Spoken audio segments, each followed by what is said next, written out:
Hello and a very warm welcome to Landmark Case Analysis, which is presented to you by Lawsico.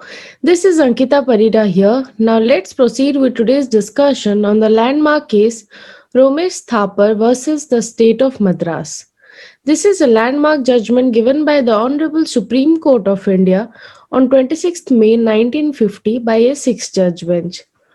Now let's have a look at the brief facts of this case. Romesh Thapar was a communist leader and he was the editor of a English weekly journal known as Crossroads. The magazine had its circulation in the state of Madras then. The communist articles and the outlook in the journal were opposed to the ideas and policies of the present government, and therefore the government of Madras imposed a ban on the entry and circulation of the journal in the state of Madras by exercising its power under Section 9, subsection 1A of the Madras Maintenance of Public Order Act 1949. And the reason was given that it was for the purpose of ensuring public safety or preserving public order. Aggrieved by this, the petitioner Romesh Thapar filed a petition with the Supreme Court of India arguing that this order passed by the government infringes upon the fundamental rights to free speech and expression. Subsequently, the Advocate General, who appeared on behalf of Madras State,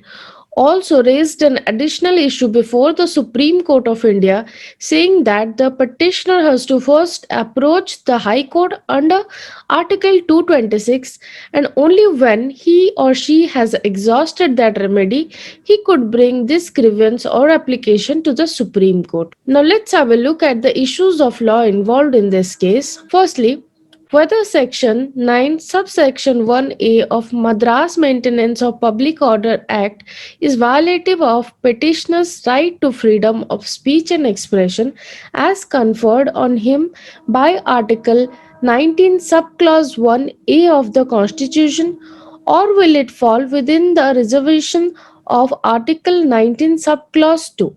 Secondly, whether Section 9, subsection 1A of the Madras Maintenance of Public Order Act is void under Article 13, subclause 1 of the Constitution by reason of it being inconsistent with his fundamental right and thus ultra vires. Whether a petitioner has to first approach the High Court in order to claim relief under Article 32 and need to exhaust his remedies under Article 226 of the Constitution before resorting to the Supreme Court. Now let's have a look at the judgment given by the court. The Supreme Court observed that under Article 19, subclause 2 of the Constitution of India, it is allowed to put restrictions on freedom of speech only if the speech that is in question has the tendency to create a political appeal that can later result in overthrowing the government.